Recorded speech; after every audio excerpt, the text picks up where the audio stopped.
Chronicle of Chronicle of the Crowns, session 17. And not only are we missing one of the heroes, we are also going to have a slightly shorter session than usual, because that's life. So we're going to can't speak anymore. Also a problem in role-playing games. We're going to jump straight into it. So last time we had entered the lost Dwarven hold of Khaz-Karad. We had gone by a sort of vanguard force brought here by the young Prince Tharduk, and he had sort of, taken enough treasure from the ruins here that his military commander, was of the opinion that they could convince the folks back home in Mulbrannan to actually commit full scale to the reclamation effort of Khaz-Karad. And they had discovered some treasures made from this golden metal, which had a sort of lustrous red tint to it as well, which Glarvir learned was something that they called true gold, which apparently the manufacturing secrets of that had been lost with the loss of Khaz-Karad as well. And we had moved on with the idea of, possibly getting some treasures on the way, but also because we are following now the advice of Rathawen of Dol Siriath, given quite a few sessions ago, regarding where the lost crown of Dol Siriath would be. So Rathawen had indicated that had been taken beyond the mountains and into this sort of underground sea, and had indicated that the path that they had taken last time went through the ruins of Khaz-Karad all the way down to some nebulous depths, and then somehow from there into this underground sea that exists in the wasteland, below the wasteland, beyond the mountains. So that's what we're doing here right now, as in the grand scheme of things. But in the immediate future, what we are doing is addressing the fact that we are, let me draw you guys over here. Whoop. You should now be transferring to the map. And hopefully it's loading. It's not too complex, but I think the resolution is quite big, so it might take a bit for Roll20 to catch you guys up. All right, so we're not going to go in too much detail on the map here, even though it is very suited for that as well. We had checked out, hopefully the markers are showing for you. Oh yeah, you could do that if you wanted to. You can put yourself on the map. We don't have proper tokens made, but that suffices for indication. So we had checked out the servants' quarters and the larder / kitchen / smokehouse, which is attached to the servants' quarters. And we ended last time with Glarvir and Tyrell checking out the feast hall up here.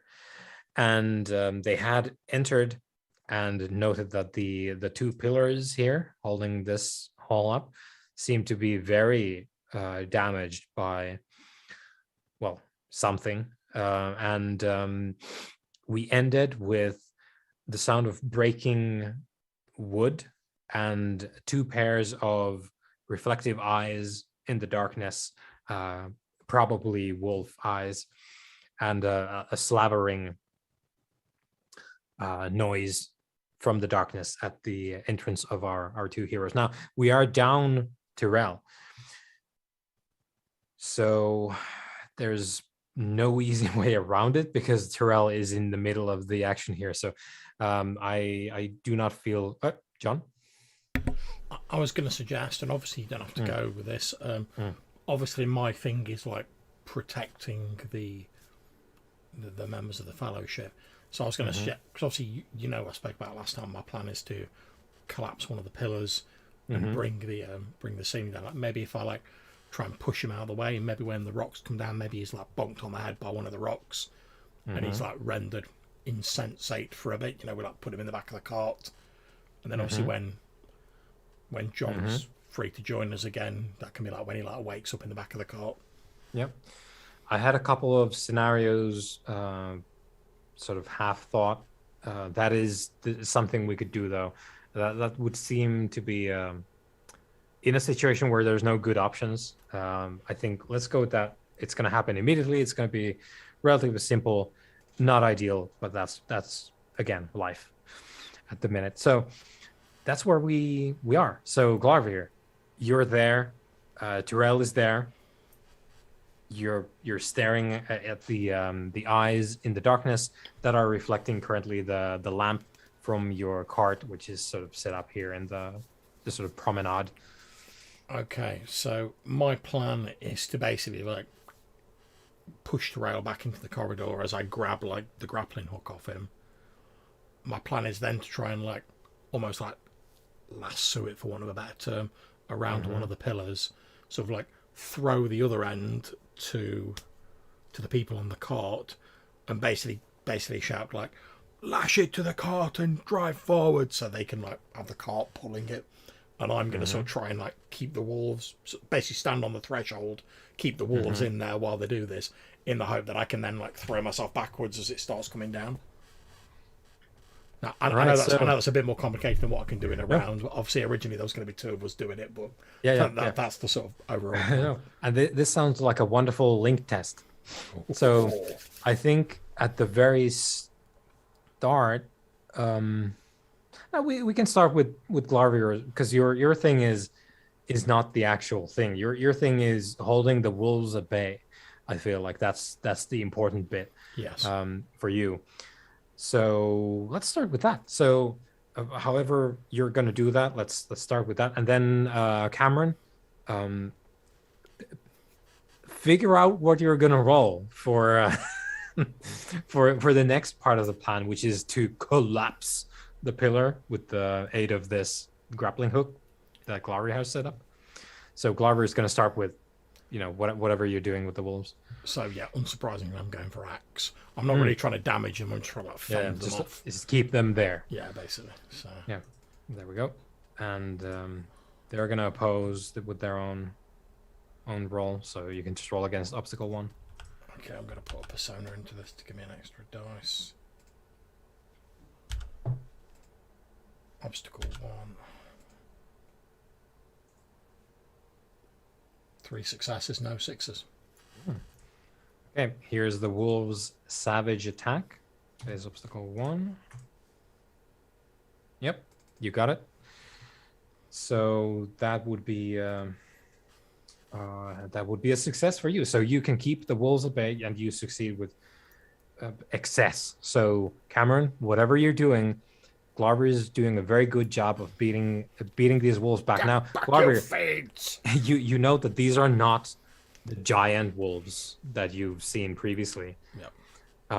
These look like mountain wolves. You've seen this kind many a time because this species exists in the mountain ranges where you live. I was killing wolves bigger than you when I was just a little pebble. But they look thin, and you know wolves. You're not like a beast master or a hunter per se, but you know some basic facts about wolves. These are hunger mad. They wouldn't do this normally. Like they wouldn't like they've now that you're sort of getting into the thick of it. You can see that they basically what happened was they were caged in these like ramshackle wooden cages, but when they realized, oh, something's moving, it might be food, they broke their cages, and these sort of scraggly, like malnourished, just completely hunger mad wolves are now like about to try and eat you because they don't have any food. Right. So Glarber's doing a great job of beating them back now. Cameron, you're getting an extra die for whatever you're doing. Yeah. Because Glarber made a great job of that roll. So the idea is, if I recall, that we're doing a link test to collapse the pillars. Yes. Now you have a grappling hook which has been attached to one of the pillars, and you're in the promenade / the cart, wherever you want to be. So I am going to obviously just cheeky get on the corner here. Okay. And I have an idea of casting shards to remove stone from the pillar to weaken it, to enable. All right. To cast shards, remove stone from the pillar to weaken it, and also throw it at the Yeah, no, that works beautifully. Glarver doesn't know about the application of your sorcery because Glarver doesn't know about your sorcery stuff. But this he just is knows something... whatever I'm doing is fated to work. Yeah, it's right. Absolutely going to work. 1000%. 100%. I get a bonus this time. Hoorah! Yeah. So basically, what happens is Glarver, you got the rope, you toss it back like Cameron, and Ostor, and they get the rope. And then you're like, aha, stay back, you curs. And then Cameron's going to do some magic instead of the rope thing. Well, to be honest, there's two of them in the car, so I'm hoping one of them will get the idea. Yeah. Yeah, no, Ostor is probably, because he's probably the driver, right? Because so he's probably there like, okay, like I think I know what's going to happen. And then it doesn't happen, because what happens is, Cameron? Boom. Okay, so I get one extra dice for this. Yes. Yeah, boy. Okay. I'm not confused. And it's base obstacle 2, right? Yeah, because that's how this works. Yeah, whatever it says on your thing obstacle there. 2 in the description. Yeah. Yeah. Come on, baby. And you should be able to. Yeah, and you do it. So... Gosh, did it? It was fated to be so. So what happens is, because you're quite far away from the pillar, you can't really get the stone from the pillar, but the pillar is already weakened. It's in a very bad state, which is why Glarver thought about this in the first case. But what you can do is, from the corridor or the sort of entranceway there, you can scrape the stone from there and toss it at the pillar. 100%. Which is... achieves much the same because you succeeded in your roll. And now please roll fort. Oh yeah, what? Of course. Do I still have my fatigue from yesterday? Last session, sorry. From the light casting. Yes, because in theory it's been like 30 seconds. Yeah. Okay. Oh boy. What's the obstacle? 2. 2. It's the obstacle of the thing you do. Do not shank me, come on. Oh God! There we go. You're at the height of your powers. So stone from the entranceway is clawed away by the invisible sorcerous incantations of Cameron, and is cast with violent force into one of the pillars, which just immediately like is blown. Like the middle of it just like gets taken off with the force. Right. And Glarver, you can immediately like just hear this like deep like crack as things start to give away. Okay, now obviously as a dwarf who has knowledge of like the reason of old stone, I've got some ability with stone, it's safe to say. So what I'm going to try and time it, because I don't want to pull out too early and the wolves just race out and it collapses and there's still a problem. I literally want to like save it till the last minute, but I'm going to be watching for like the load bearing like portion of the wall effectively. And when I see like, oh, it's about to like go like now, that's the point where I'm going to like wait till it starts falling and then like throw myself backwards. Yeah. And I think there's no need to roll that because you guys got your successes already on that stuff. So that works out. However, that is the place where we can sort of deal with the fact that Terrell is not present currently. So you're there. You and Terrell are both keeping the wolves at bay.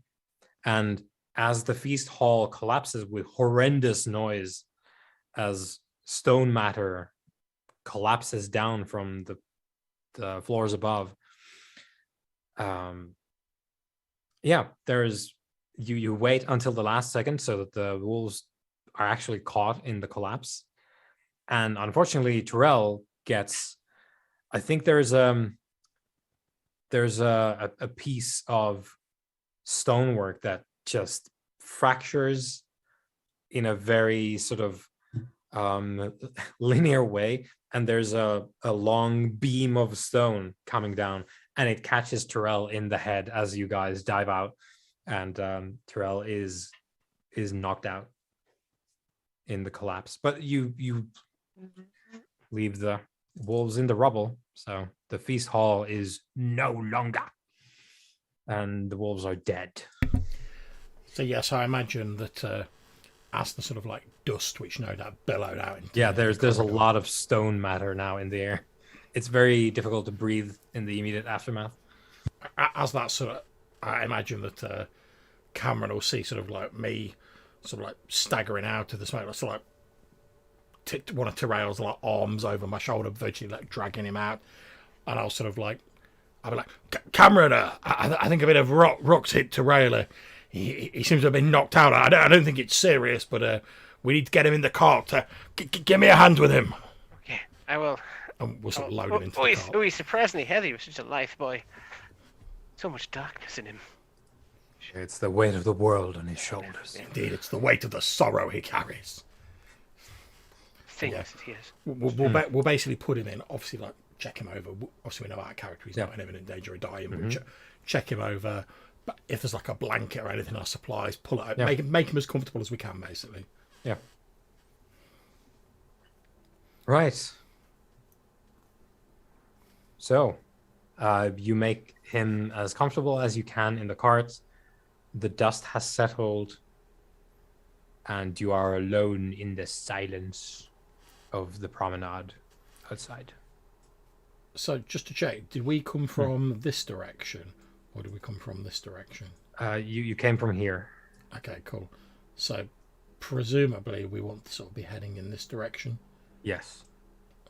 Okay, so what I'm going to do is, rather like we did previously, because obviously presumably we've still got the lantern or whatever on the cart. I'm gonna get on my my demon horse, and I'm gonna sort of like ride ahead of the cart, just in the very sort of edge of like the lamplight, so that I can use the fading embers of the light and my sort of low light vision to like see ahead of us, so I can act as a scout. Obviously, normally we'd get Terrell to do it, but he's knocked out. So I'm going to sort of say to her, just before I sort of like ride up ahead, I say to Cameron, I say, right, Cameron, with Terrell out of action until he wakes up, you're going to have to keep an eye out to the back of the cart while Oster is driving. He needs to keep his eyes on the path ahead. I'll range up ahead on my mighty steed, and try and plot out any dangers that may come to us. Hopefully, I can give you advanced warning. I will attempt to keep the rear secure. Remind me, Matthew, is it a lantern we have on the cart, or is it like a torch? I think it's a lantern. Okay, then, Cameron, how long do we have left on the lantern? I don't have a lantern wise, but Well, just check the level of the oil, man. I shall just check. How are we looking? Do we have actual knowledge of how long oil lamps last? I'm working on the assumption I might have some knowledge, given I like live underground in the mountains, and presumably we use lanterns. Yeah, so it wouldn't have been I want to say like at most you've used like an hour of that, and I think it probably lasts for quite a long time. Okay, what I'm going to do is, if you remember, I took a sealed container with like some of that grease in it that we encountered earlier. The sort of like semi-putrefied grease, I forget. Yeah, from the larder. Yeah, from the larder. Yeah. What I'm going to do is, I'm basically going to, in the sealed container, I've still got it in, I'm going to put it next to the lantern. I'm going to say, and I'll give Cameron a few instructions of how to like basically use it in the lantern as like fuel. I'll be like, now if we get desperate and we're out of normal oil, Cameron, you can use that. It's probably going to stink an awful lot, and there might be a bit of smoke coming out with it, but it's better than nothing. But like I say, it's a last resort in case we run out of oil. Well, let's hope it doesn't come to that, friend. Well, indeed, I don't relish, although this is my ancestral homeland, I don't relish the thoughts of crawling through these ruined halls in the pitch dark. But anyway, let's get a move on. We're burning daylight, and I'm going to sort of like head up ahead, have a quick check around, make sure there's nothing immediate danger, and then I'm going to sort of like I'll basically arrange a signal with you guys. So I'm going to like give like a quick whistle to like, oh, let's start moving forward, follow me, and then if I give another whistle, it's to like stop. So I'll check around, make sure there's nothing of immediate danger, give a whistle, and I'll start sort of going up ahead, going fairly slowly to like give the cart a chance to like keep up with me. Yep. I'm going to be sort of like scanning around. Like, yeah. So you go ahead. Okay. So you go ahead towards the central hall. Let me get my notes here. Yeah, it's an empty pillared hall, like you can see there, with a few scraps of moldering wall cloth to decorate it. It's probably had some clan banners, probably some sort of ruler iconography going there, but it's long gone. It's just scraps of rotting cloth now, and you can see sort of hereabouts once you sort of get into the hall itself. You can see what looks from a distance like a dwarf, probably dead because they're laying on the ground. Okay, so what I'm going to do is I'm going to give like a low whistle for like signal the cart to stop. I'm going to swing down off my horse, probably tie it to one of the pillars or something similar. And then I'm going to, again with my axe out, I'm going to very cautiously make my way towards this dead dwarf. Because it might be a trap. I don't know what killed him. It could be something in the room. So I'm very cautiously sort of moving around my low light vision. The plan being like when I get a fair distance near to the thing, is to like basically just like nudge the body with like my axe at like full extension, just to like make sure there's nothing of danger in the body. So as you approach, you go in the hall and you start looking around. In there, you do note signs of violence. So once again, there's I think there's like a half a broken shield somewhere. There's some crossbow bolts, some blood here and there. Signs of battle. And the dwarf seems to be like there's some hay scattered around here, and the dwarf indeed seems like a corpse. It's fairly fresh though, but it's gone, like the blood has coagulated, and the corpse has gone pale, and the dwarf seems to be caught in a trap. So there is what you would maybe from your own lived experience, like you would call this maybe like a bear trap, but this one's obviously been used in a very different purpose. The dwarf seems to have been caught in this large iron jaw type trap, and it seems to have just completely swallowed one of the dwarf's legs, probably hidden in the hay, and whatever fight had gone on here probably stepped on it, and then that was probably it. And it's dead, but it's caught in a trap. Okay, now so it's fairly recent. So looking at him, does he have like the heraldry of the prince? Yeah, and I know we sort of established previously that like the dwarves effectively have like stone like dog tags. Like I had to present mine to the captain to prove where I was. I'm going to look to see whether he's got his identification on him. No, it's been taken. Okay, so because obviously my thoughts were like, I could return it to his family or whatever, so at least they'd know what happened and I'd know who he was. So I'm probably going to whisper a bit of a prayer to like may the earth receive him, those who die valiantly, and Obviously, I'm going to, obviously he doesn't need it. I'm going to check that he has anything useful on him. I expect not if his tag's been taken. Yeah. Sort of baseline armor. No one's stripped that off. He doesn't have a helmet. I don't think. Okay. And yeah, someone's taken the weapons and the shield if they had any. Otherwise, nothing really there. It's armor for the most part. Okay, so I'm going to lean down and sort of like kneel down next to him, sort of head bowed respectfully, and I'm going to touch the stone that he's lying on, and I want to use my Reason of Old Stone to basically see if I can detect, an incident that left a physical trace, see if I can sort of more thoroughly work out what happened to him. Yeah. Okay. 2. And that's page 290. 290. So, recent events surrounding the stone that left physical evidence is obstacle 3. Yeah. Obstacle 4. Oh, sorry, yeah, I'm reading the wrong. That's always a problem. The way that it's lined in the book. What I wouldn't give for a table. Okay, so I'm not going to put any author into it. I'm just going to roll it and see what happens.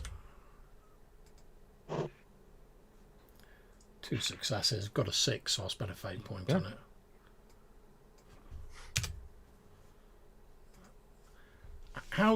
Which button was it? The fate dice you were using to reroll? Yeah, on the sheet. Okay, right, give that a go. So it's asked me for the remaining obstacle. Yeah, so basically you roll 2 out of 4, so you put left. 2 in there. Yeah, okay, cool. Yeah. Dice 1. Nope. Okay, so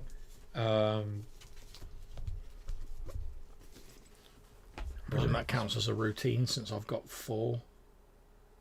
Oh, it says difficult. that's a difficult. Sweet. It's 4 against 4, so that's the difficult. So.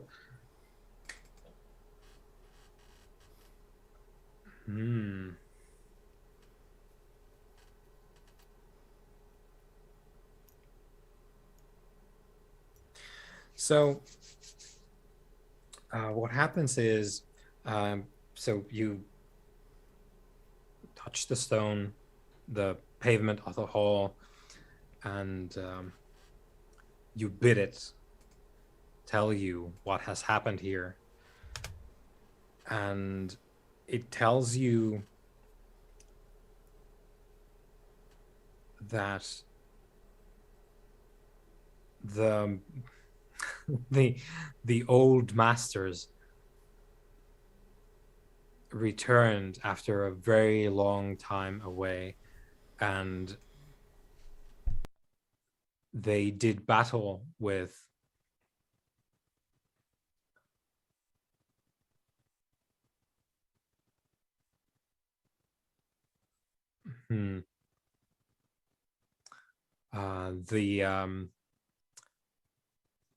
the mountain people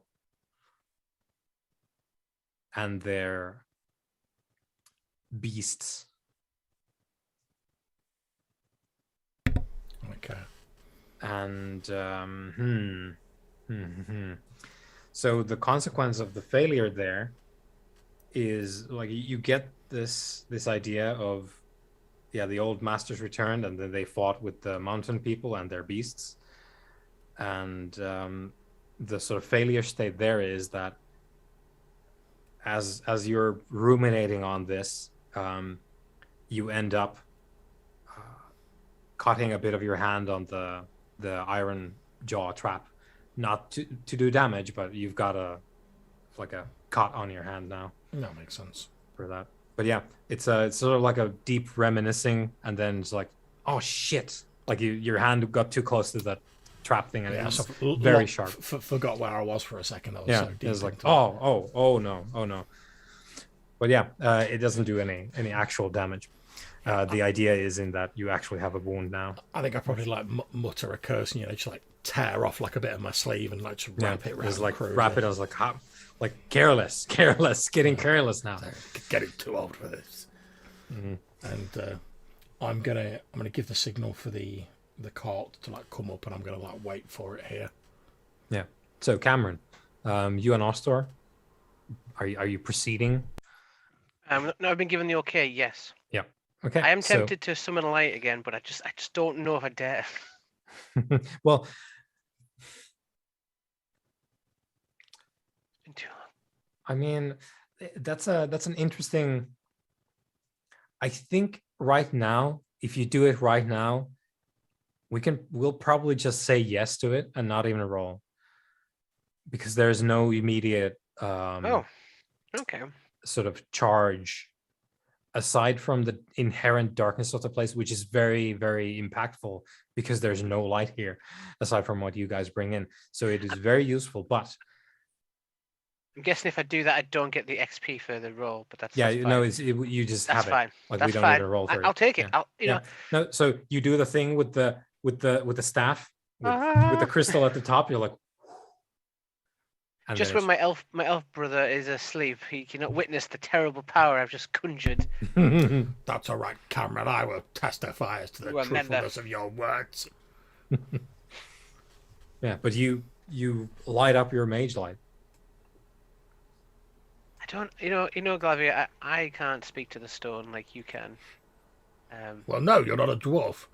Obviously not, but there's something ominous about this place. It reeks of danger. My friend, this is a... I'm not afraid, but I am aware. Of course not, of course not. My friend, this is an ancient Dwarven Hall that was abandoned by my people a long time ago. And although you may not know my people, you know me. Do I strike you as someone who abandons an area or a person they are sworn to protect? I'm almost surprised that you know what that means, to abandon something.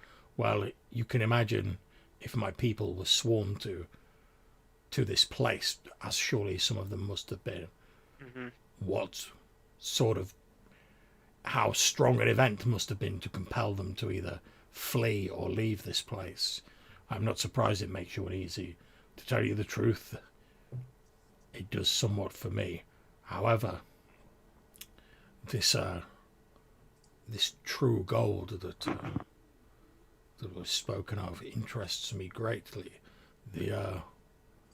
After all, we are here seeking an item of arcane power and forged excellence. I believe that it would be perhaps wise and benefit for us to see if we could locate the forge where such things may have been made within this place. After all, if we could unravel the secrets of this ancient smelting and forging that is lost to my people, it might not only benefit my people in reclaiming part of our heritage, but such a material could be a powerful aid to us against the coming darkness. What you say rings true. As do most of your words, Glavia. Aye. I could... But speaking of it and actually locating it are two different things. Yes, but as you know, I am a person of many means. Indeed. There are things that I can call upon. Answer an old summoner's curiosity. Of course. Did your dwarven brethren ever take human apprentices in the forges, or was it a purely dwarven? Well, I can't speak particularly for this place.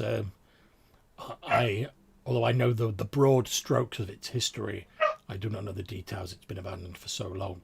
But we know, for instance, from the open hand that I have gifted to Prince Thraduk, that things were once far more civil between our peoples, and it would not surprise me if some of the perhaps lesser, and I mean this in no offence, but the Dwarven Forge Masters are a secretive bunch, and their secrets are carefully preserved, passed down from master to apprentice. But it would not surprise me if some of our arts had not, if not passed down directly, had not inspired your people to to master such things themselves. Although, given that we have so little knowledge of this true gold, I don't believe that particular art would have been passed on to your people. Okay. I may be wrong, though. That is just my suspicion. Considering the Great Wheelmaster maybe know what I'm considering, would it be possible for me to use my obscure history to determine if in this ages past that some of the great architects of the humankind at that time studied here during it? You could indeed do that.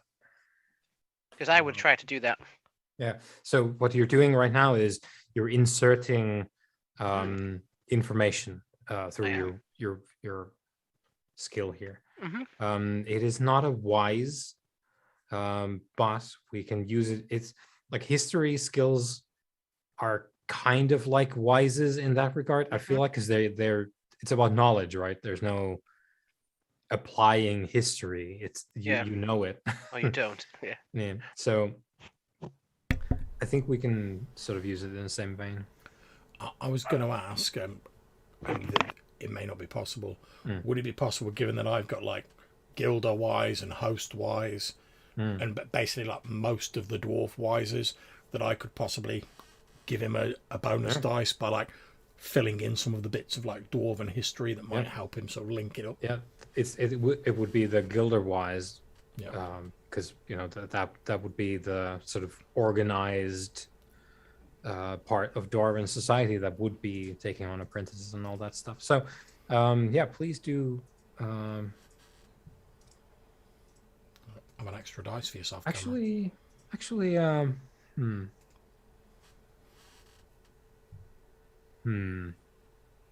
no, just roll. It's gonna be obstacle.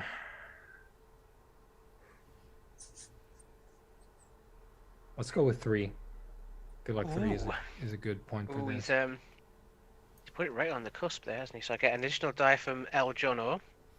Yeah. I am gonna spend an Arthur here because this could lead us to a great boon. Good. Just the one though. Just the one. Just tipple in the stacking the deck a little bit, you know. This could be a very great thing. Base obstacle 3. Don't shit the bed. Well, there we go. There we go. So back on form. It is true. So you have your statement was in ancient times human apprentices did study under the dwarven forge masters at Khaz-Karad, right? That was your statement. Yeah. So it is true. You get that. So that is fine. Let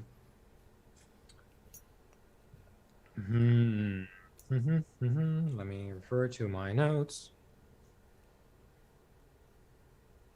You hear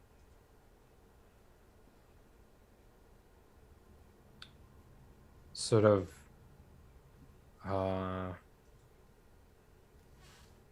like an ominous voice that doesn't really say any intelligible words. It's kind of like one of those like foreboding like whispers / mutters on the wind that comes from to the south of you on our current map here, which interrupts your musing on ancient history.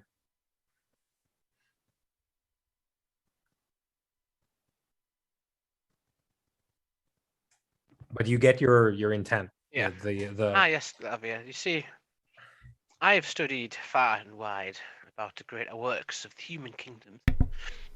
With of Wraithil, Wraithwin. No, Dulciriath is the place I'm thinking.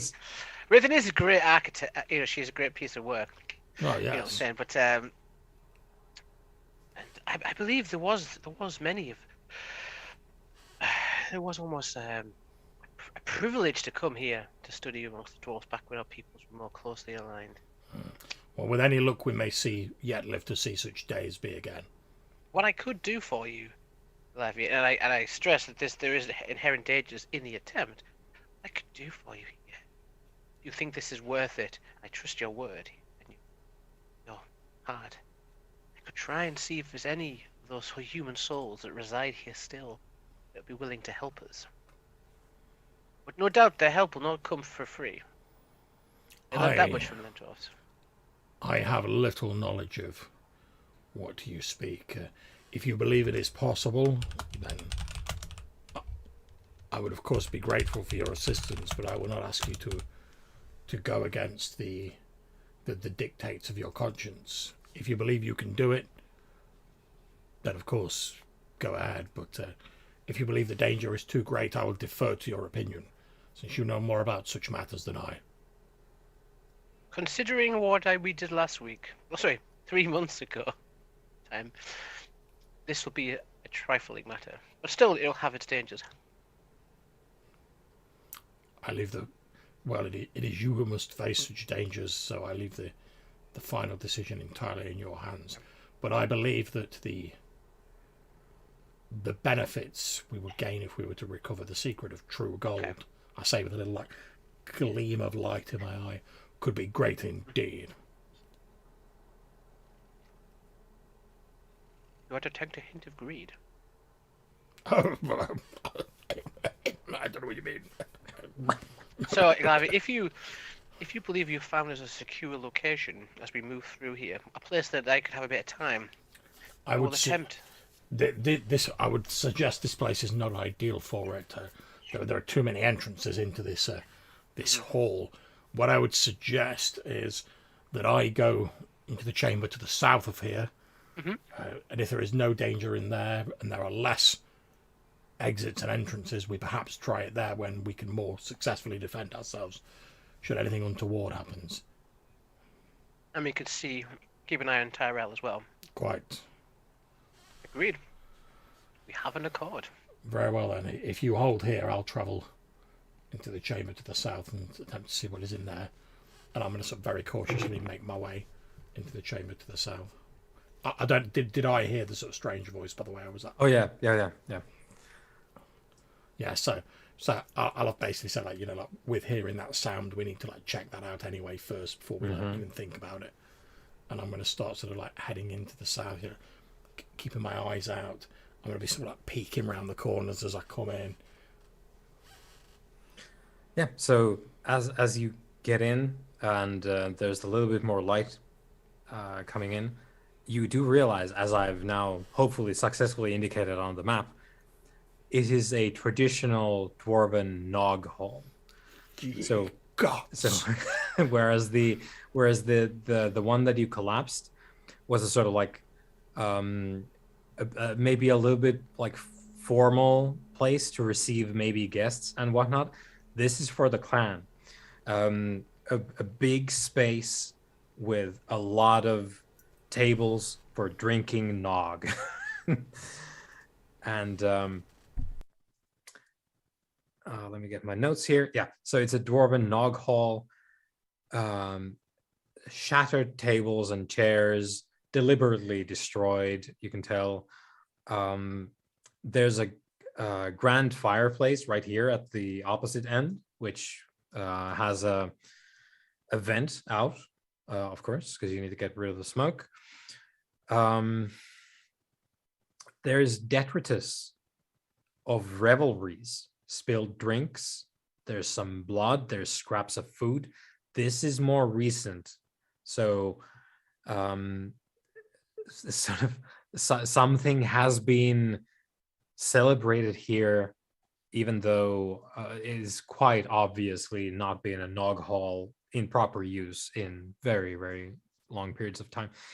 But it does have the detritus of revelry. Someone's been celebrating here up to quite recently. Okay, now, so as I sort of move in again very cautiously, I'm going to be using my axe to check the flooring or whatever. I don't want to stumble over, or we know there's been bear traps around, so I'm going to anything that I'm that might conceal something, if it's any stone, I'm just going to jab it with the axe. And as I make my way in, I'm basically going to be looking to see if there's any sort of signs that might help me identify who the revelers were? So obviously, if there's dwarves around, I expect like dwarven ale mugs and stuff like that. It doesn't smell like nog at all. You do note like a couple of sort of antique dwarven mugs. You give it a sniff. It's not nog. It's some kind of brew, which, given your particular skill set, it's probably made by humans. Possibly some kind of human beer of a fairly quote unquote rustic nature. You do note as you go, poking your way through, making sure that you don't step into a bear trap. You do note that there's over yonder here in this sort of space, and this isn't to, it's not supposed to be like 5 foot squares, right? It's more like a notional map here. But in this space, there's a sort of memorial shrine, which you can pick out as you go through the hall a little bit more in detail. And it is indeed a sort of memorial shrine to the mythical first king of the dwarves, Zagal Dwari Tharkad, as we know from your the axe that you recovered from Dol Siriath. So it's like a stone carved effigy of the mythical king. Like no one really, like there's no proper description. Like it might not even have existed, this individual, but it's sort of the idealized form of the first dwarven king. And as is your people's wont, this sort of thing is usually quite, standard. Ancestors, very important. Lineages, families, very highly prized and respected. So it wouldn't be out of place at all here, though. It's like it's kind of like having a statue of like like King Arthur, though. So it's kind of like oh boy, like you're going really deep on this, aren't you? But it's been such a long time. Maybe it was far more relevant back then. However, what stands out to you as very strange here is whoever's been here, it's clearly not a dwarf. And there's piles of ancient gold coins, not the true gold that you saw back there, but gold, sort of like stacked. So it's not like piles and piles of it, but like stacks of coins. And there's mugs of stinking brew, like clearly gone quite bad over time. And it takes you a couple of moments to figure out, look, these seem like votive offerings to you. That's the conclusion that you draw. Like there's a couple of herbs, like some mushrooms untouched, and maybe like a very, very hard piece of bread turning to stone. These like beer mugs that in offering, and then like treasure bits. So there's like maybe a couple of jewels, golden coins laid out obviously as tribute to whoever this is supposed to depict. Okay, so what I'm going to do is I'm not going to touch the gold because out of respect for people leaving their offerings, whether they be dwarves or not, that the intent was good.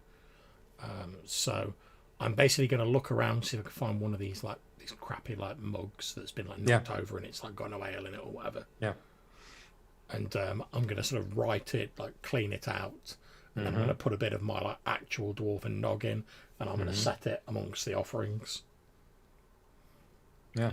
And as you do, you get that sort of like it's a deja vu feeling more than the a sort of like a new thing, but as you put the nog there, your mind does the rewind back to the time when just a moment ago you heard that sort of like indistinct noise on the air that kind of sounds like a voice.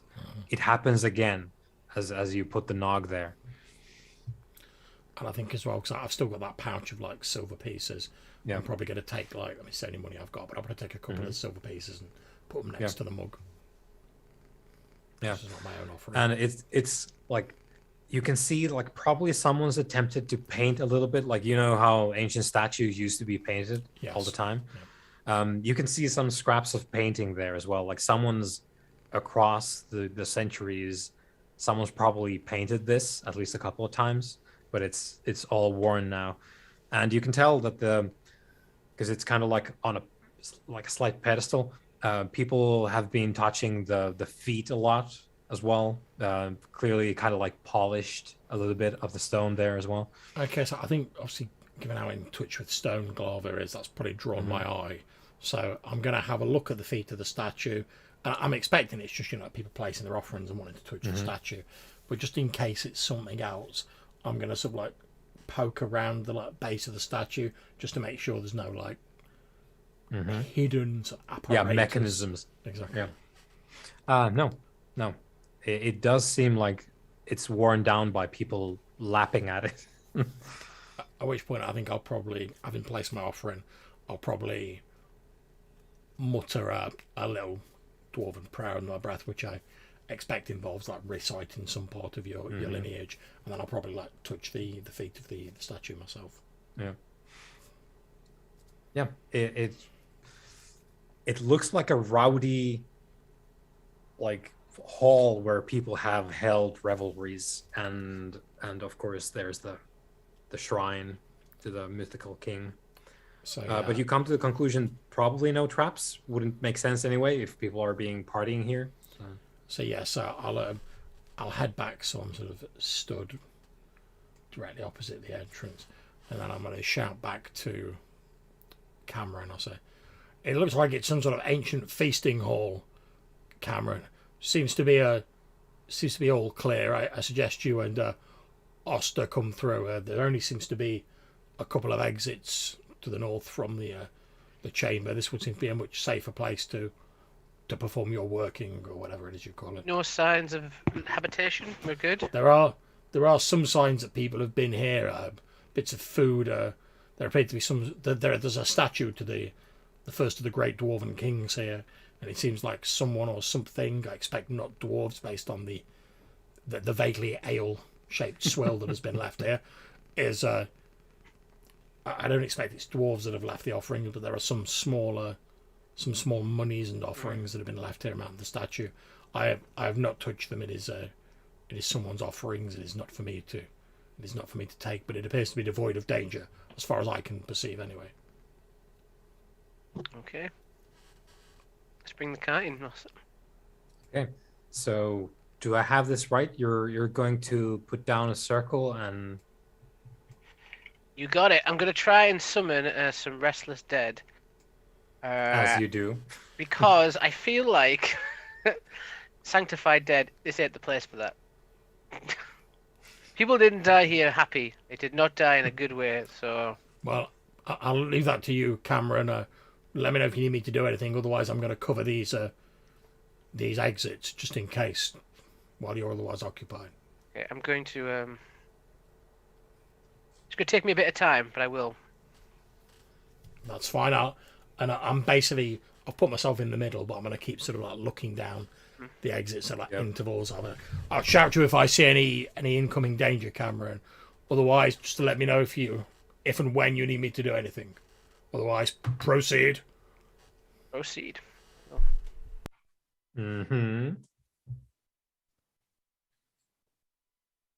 All right. So what are we doing? Well, I'm going to try and summon one of the old architect students or teachers here who possibly did not die in a pleasant manner because whatever happened here. And the intent is so that I can negotiate them to show us the way to is it the forge, John? Does it have a name, this forge? The forge.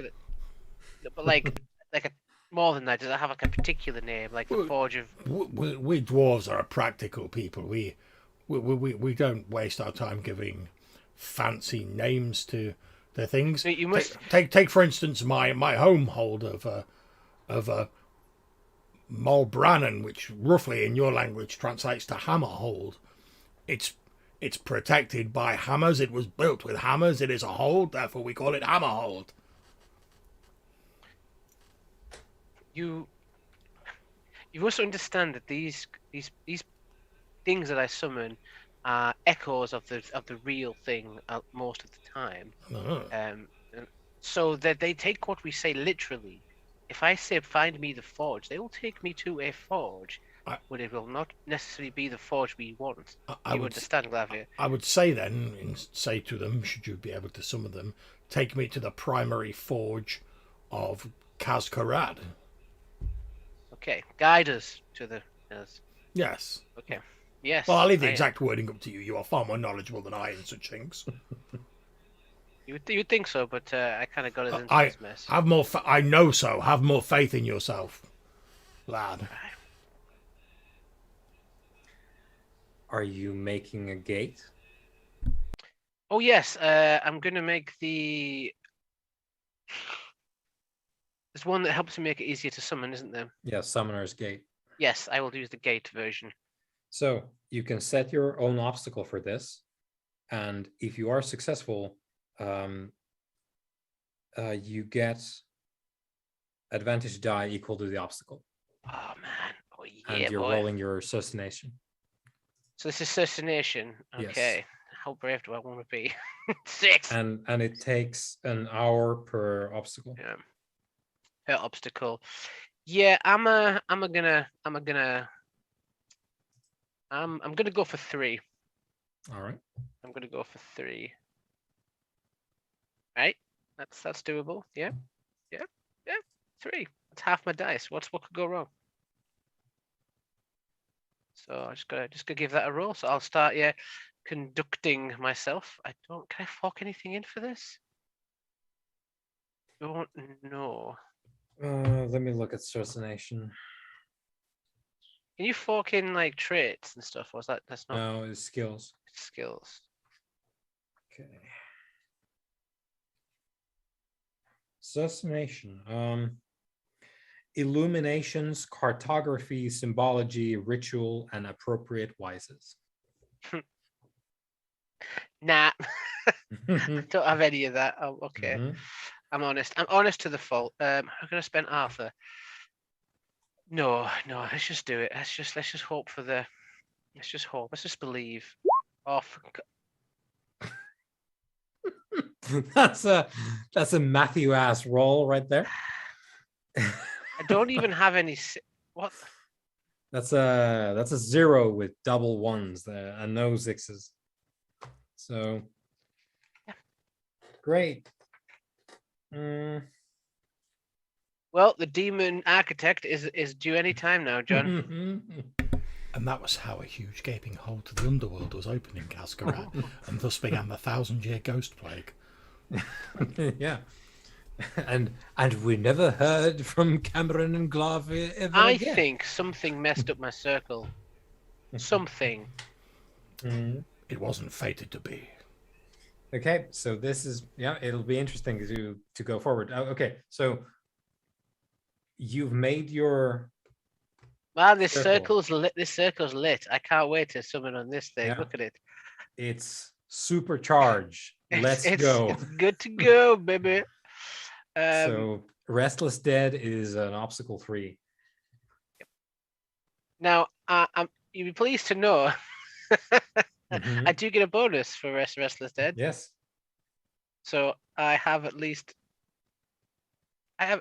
decent chance. Right? Also 6 dice. I just realized you are very good at assassination. Yep. 6 dice, 0 successes. Yes. Wonderful.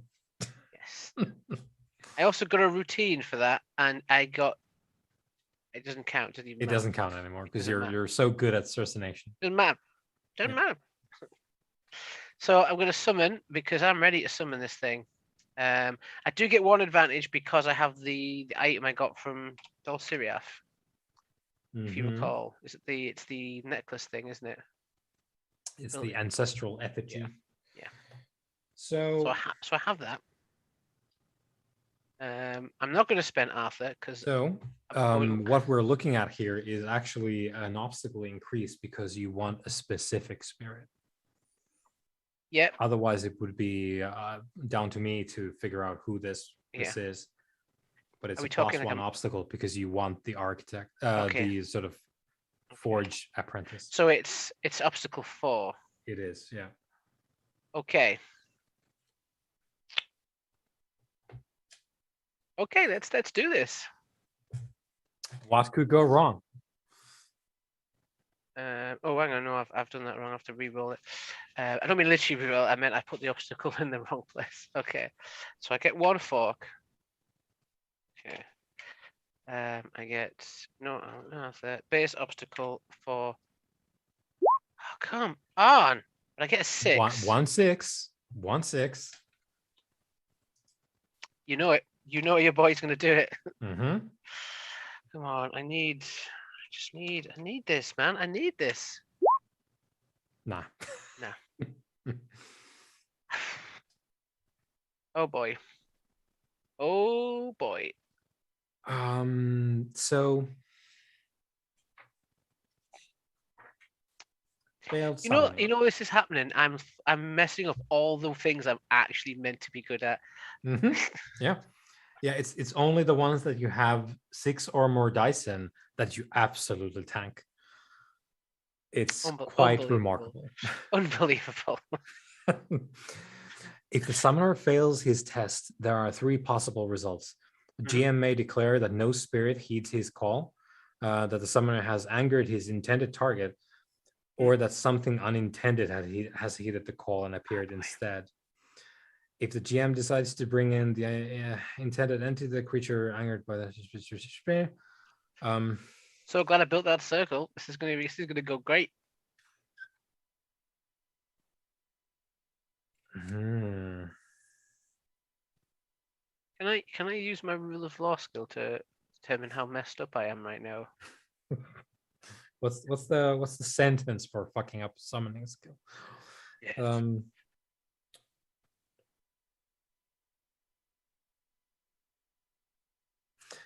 So what I'm gonna say is, if nothing appears, maybe it's because you fucked up the circle. Maybe that messed up your. Bobby, did you say this was some kind of revelry place for beer and nog?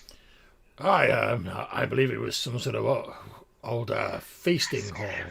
That's got to be what it is then. The humans didn't come here like back when this was the dwarven place. They would have got drunk here. Well, they must have come here at some point. I mean, look at these Nah, offerings. never.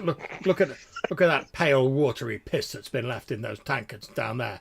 No respecting I dwarf thought that would was drink milk. that. Okay. And might well you mistake it for milk. Look at it, pale, insipid swill that it is. If there was a spirit here, 100% it would have heeded my call. The circle, I spent hours on it. It's perfect. Well, you are 3 hours to be precise. 3 hours, yeah. You are the expert in such things. If you say there are no spirits, then there are no spirits. I could go up the chain, but I don't really want to. I could call home office. So I was going to ask, whilst obviously it's taken a few hours. It did take me a while to epically mess that up. Whilst my boy Cameron's been like doing that, what I'm going to have been trying to do, I'm assuming, I may be wrong, feel free to tell me if I'm wrong, I'm assuming that given that dwarves are practical, that like most of their holds probably have like a standard layout, for want of a better term. Yeah, at least like a portion of it would be that. Yeah. Unless there's a compelling reason not to, like the rocks or whatever. So what I'm going to try and do is, given that I probably know where the forge is in Mulbrannan, my home city where I used to live before I dabbled in that whole like rune casting thing. I'm basically going to be trying to sort of work out like, right, okay, so if we're in a feasting hall, the feasting hall in Mulbrannan is here, the forge in Mulbrannan is here, so I can sort of work out like a general direction we should be heading in, if they match up. Yeah, no, that sounds wonderful, and we can use that as a thing like going forward. that you can sort of roll for something to compare to Mulbrannan. If there's like, do we go here or here? So where would the forge most likely be? Yeah, we can definitely do that. I'm expecting there'll be some differences due to like problems with the rock or like problems during construction where they have to make certain alterations. But I'm like, even if I know the general direction, they probably won't have gone, oh, there's a problem here, we're going to move the forge across to the other side of the fort. They'll probably just be like, oh, we'll just like find somewhere near that doesn't have this problem. So I'm like, if I can just get us in the general right direction, that's better than nothing. Yep. Yeah, we'll definitely have to keep that in mind as we go, to sort of call back on that and make a roll when we're sort of wondering which way should we go, and then that should we trust our noses. Okay, so Cameron, there seems to be little to keep us here. Obviously, I have left an offering to the greatest king of the dwarves. If you wish to do so, of course, feel free. I would not ask you to. You are not one of the mountain folk yourself. But I suggest once we've finished our business here, we head back across the central hall. There were two exits from the north of the central hall. I suggest we investigate those and try and divine our way further into the mountain. Agreed. Very well then. I will see if I can summon something another time. Indeed. Well, save your strength. We may need it yet in the days ahead. I'll travel on ahead as previous, and I'm basically going to go up into this sort of area here again. So I'm moving cautiously, looking at the walls, checking the floor, etc. Moving quite slowly. Every time I sort of like get to a turn, and I'm like, oh, this area seems safe, I'll give the whistle for the cart to like move up. So we'll sort of be moving. Yep. Right. So there's nothing in the corridor to spark your interest. However, you do note that as you go, this is starting to look like something that could be very easily used to bottleneck an invasion. So it's not, there's no tank traps laid out or anything, but as you go through there's a turn here and there's a turn here, and the corridor is much smaller than the promenade that you came in through originally. The thought comes up in your mind. It's like, oh, this construction could be because of like defensive measures that could be put into place here if needed. Like you say, if the defenses were ever breached and they had to do like a fight in retreat, they could like make a stand here and like focus the attackers so they can more easily deal with them. Yep. But you continue on. There's signs of violence here and there, as you saw already in the central hall, and you already know there's been fighting around here. Let me pop that up. Should go on there. This is a barracks that you've entered. Okay. You previously went into the servants' quarters. That was kind of a rundown bunkhouse type deal. This is much more maintained. It has been in very recent use, clearly. Let me get my notes here. Right. So, it's a sleeping quarters for presumably a fighting force. There's a few scattered spears and arrows here and there. So there's probably been like a combat force staying here. It looks lived in.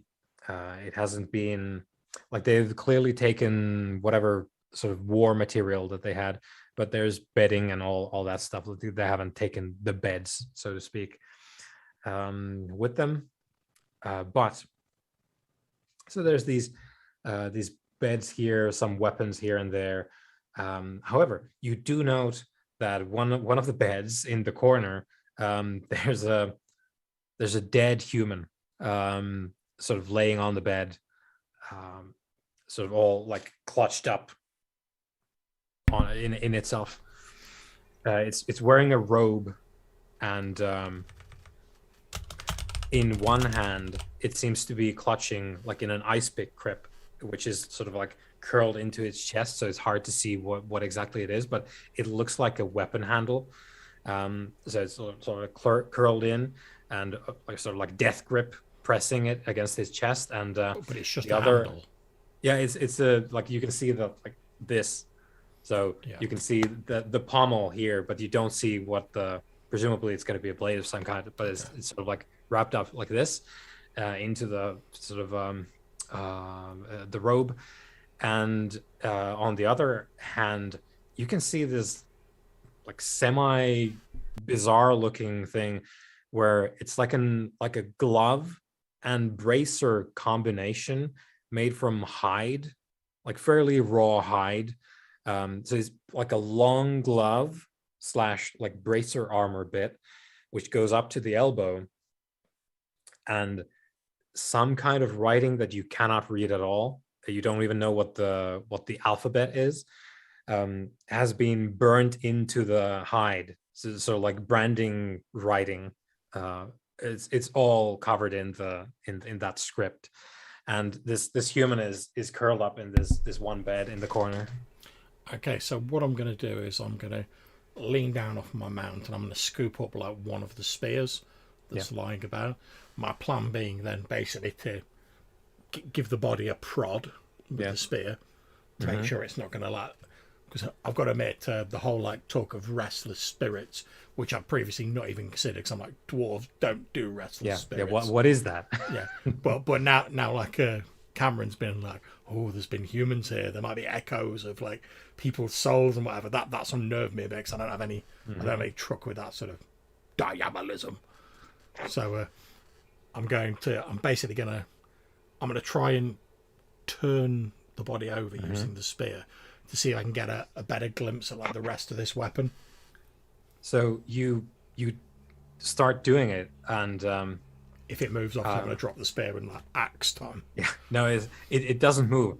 Indeed, it feels very difficult to move it, and you're not quite sure why. But like when you sort of, if this is your spear and you're trying to sort of like do this, so like make it turn a little bit, the spear just goes like, and then you're just like pressing it down, but it's just not turning. It doesn't move. It seemed to have a lot of mass. Does it look?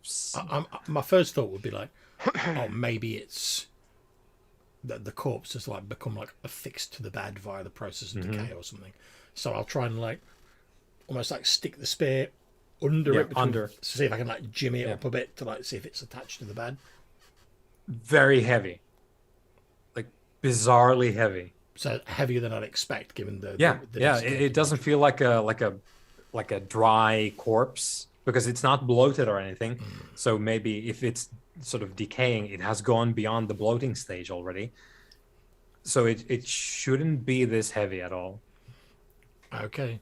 So given that we know various items of power exist, and given that this corpse seems to be like clutching this this weapon in like a death grip, I'm assuming, rightly or wrong, that either the weapon or the sort of bracer thing may be some sort of item of power that's having this effect. I don't know why. I'm not a magician, but my first thoughts are like, I'm gonna go and have a look. I'm gonna get off my horse, go and have a look at it. Again, being careful, like in case it leaps up.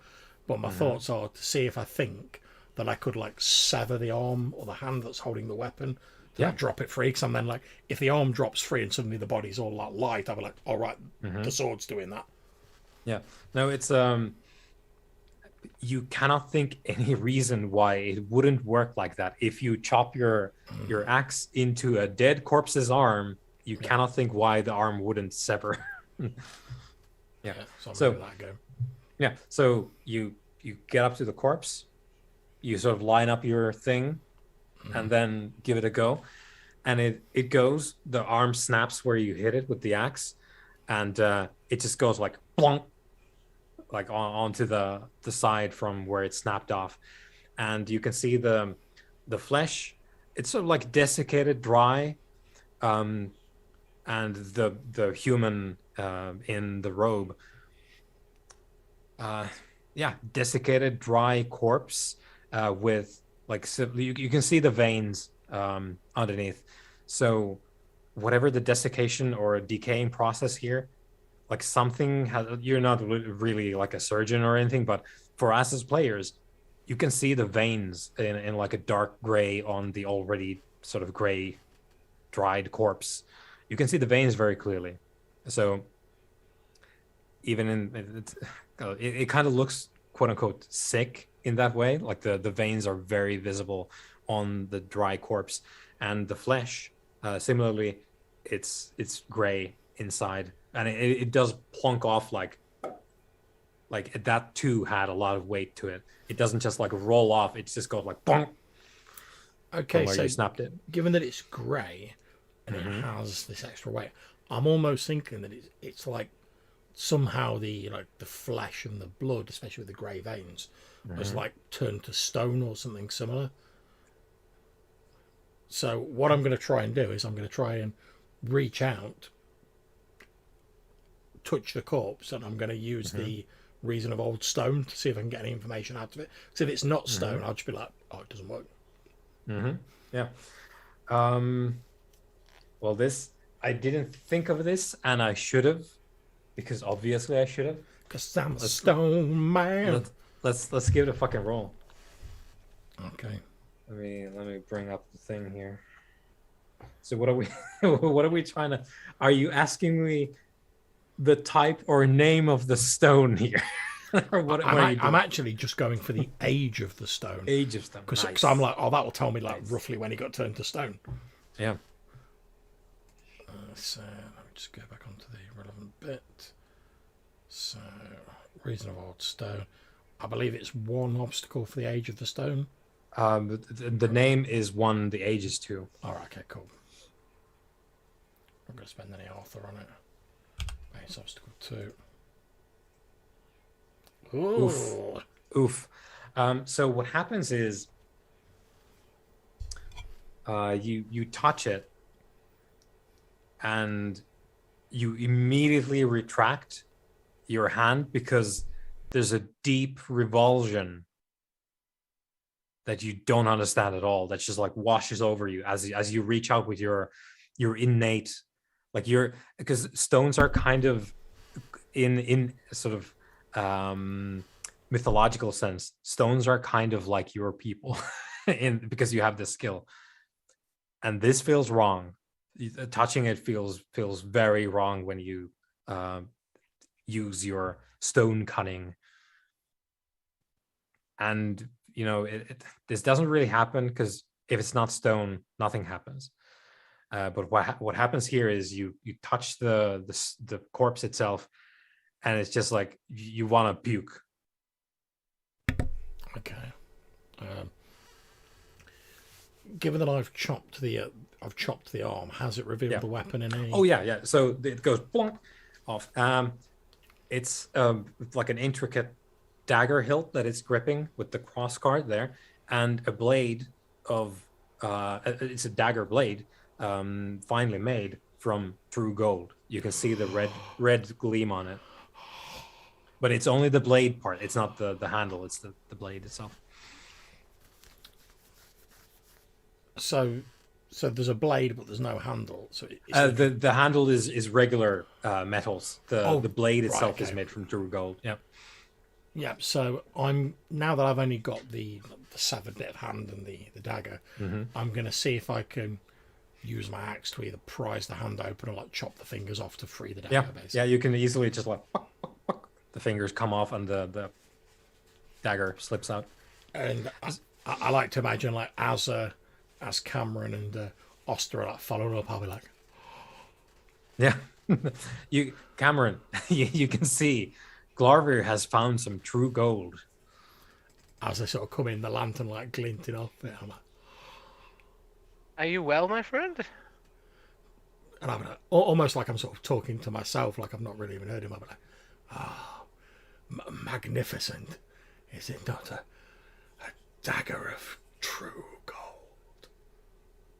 Yeah, and it glitters in quite the mysterious way, because normal gold doesn't have the red tint on it, which seems to enliven the metal quite in a peculiar way.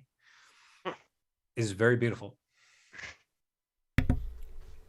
Okay, so I'm also going to see if I can free the. Well, I'm first of all going to have a look at like the brace a bit. Yeah. See if I see anything else notable about it, or if it's just Yeah. leather stamped. It's a like a raw hide glove that just keeps on going, turns into a bracer, and ends up roughly at the elbow of this corpse, and it's just being sort of like brand stamped with like a hot iron thing that has the script all over it that you have no idea what it is. I'll sort of like shake my head to like clear my thoughts of this sweet dagger, and I'm like, Cameron, what do you make of this? And you're a learned fellow, wearing some sort of bracer. It's branded with a script that means absolutely nothing to me. I wondered if it's perhaps something you might have come across in your travels. I'll have a look. You can tell that it is magic. It's an inscribed incantation. For lack of a better word, modern sorcerers might call this a spell book.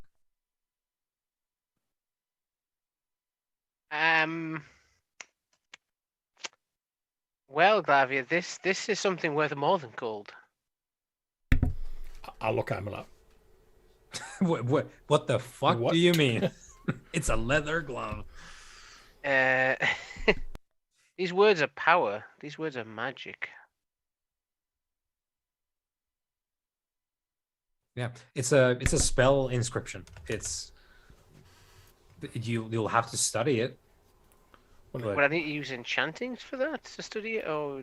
No, there's a thing for learning it, but basically, it has a spell, at least one, inscribed on it. On the glove. On the glove bracer thing. Okay.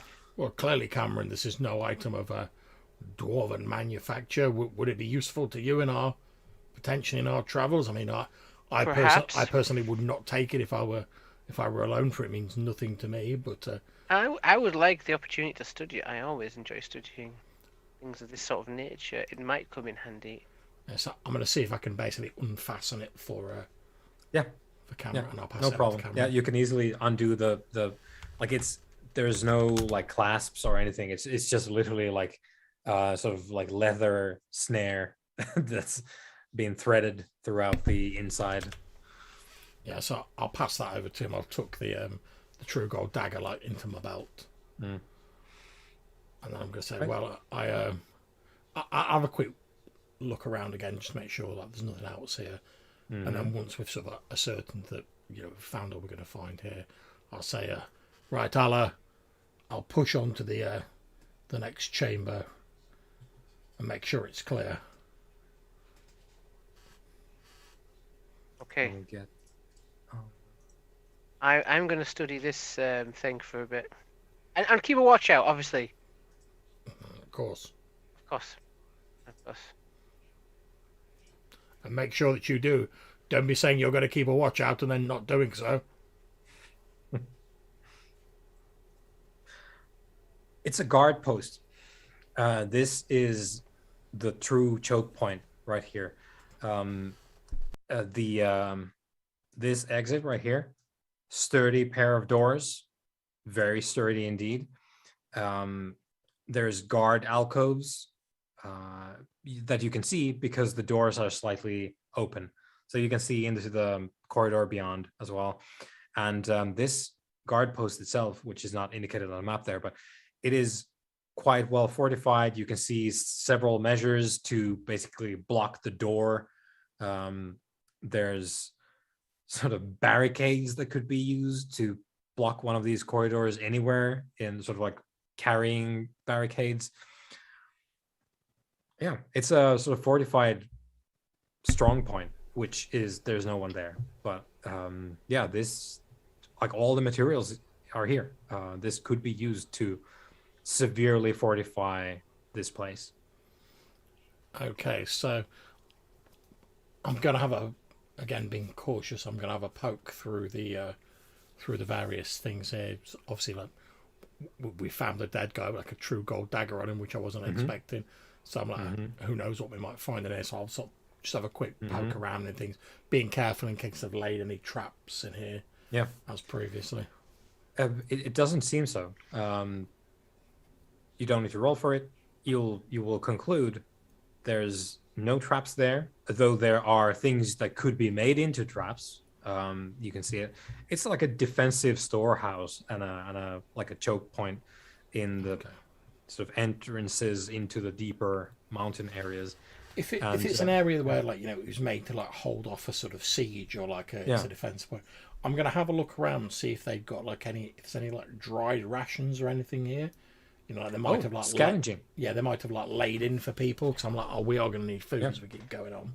Yeah, no, scavenging. Wonderful thinking. So this is overall, by the way, just to highlight it, because we haven't really been sort of, I suppose, like D&D loot motivated. Like we haven't really like checked corpses for coins, that kind of thing.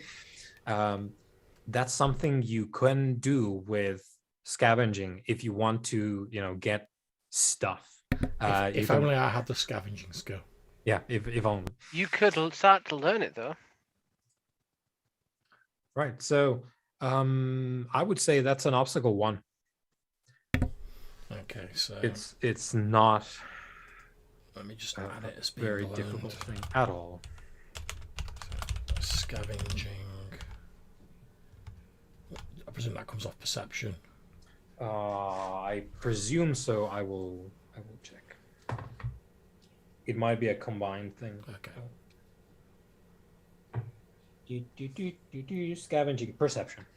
Okay, so I'm gonna put a dot in my being learned. Yep. Roll that. No help or advantages. Not putting any author into it. Base obstacle 1, double 2. Additional score. No, there we go. 3 successes. Yeah. You find a stash of immaculately preserved, extremely salted fish. Like, this is fish that is so far removed from being moist that it technically isn't fish anymore. It's yeah, this used to be a great underground sea before they dropped these fish into it. Yeah, yeah, but yeah, there's like salted dry fish rations. Okay, so obviously I've moved in. I'll give the cart the signal to roll up, and I'm going to load the dried fish into the cart. Yeah, I'm like, so it's not like particularly palatable, but it's better than nothing. No, but yeah, it is something to eat, but it's kind of like, oh boy, like it takes a bit of work. Like, it's not something you just like pop in your mouth. It's like, I need to work on this. I'm gonna try and wrap it up in something, because I don't, obviously we've got limited space in the cart. I don't want like Tyrell waking up and finding himself next to like half a dried haddock or whatever it is. Yeah, Tyrell's gonna whenever at the end of it. Yeah, Tyrell's gonna turn in his like unconscious sleep, just like, oh mother, I smell the sea. I had this horrible dream where I was being drowned in gravelax. Yeah, I was being brined like a fish. Yeah, so you get like a bunch of this dry fish, and the way forward looks to be right there. I will mark that down so that we have it on the map here as well. This thing goes further and down, so it's like sloping downwards. Yeah, very very slightly, but you can tell that there's an incline. Okay, so again, sort of like thinking sort of like roughly how the layout would be in Mulbrannan and stuff like that. Obviously, this is the way to go. We don't really have any other options. Yeah. So again, I'm gonna take a slight lead over the cart and start sort of like heading down, start scouting out again, being very cautious. I'm aware that like as we potentially get deeper into the mountains, we're getting nearer the sort of bits where the dwarves who've come in previously, like Thraduk's mob, they may not have got down to these bits, so potentially we're entering more dangerous territory. So I'm going to be like doubly sort of on my guard as we're heading down. And as you go, They're definitely there's not distracted and looking at a dagger of true gold. yeah, it's like, how about the dagger though? And it's like, oh yeah. So you go, you make your way through corridors, a couple of empty halls. There's one point where you have to sort of like circumnavigate a collapse. You're not quite sure like what was there, but you're having to take a long way around. At one point, luckily there was something else to take as a route, because the one that you were following did end up in a collapse. And eventually you make your way down towards the sort of next area that we have here coming up, and we'll sort of wrap it up here, but we'll get the taste in for this new bit here. As Terrell, this is me, betting that we have John next time. So as Terrell is starting to come to, perhaps because of the cod. Well, what I was going to say, if he can't make it next time, maybe he wakes up, he smells the cod, and he's like, oh.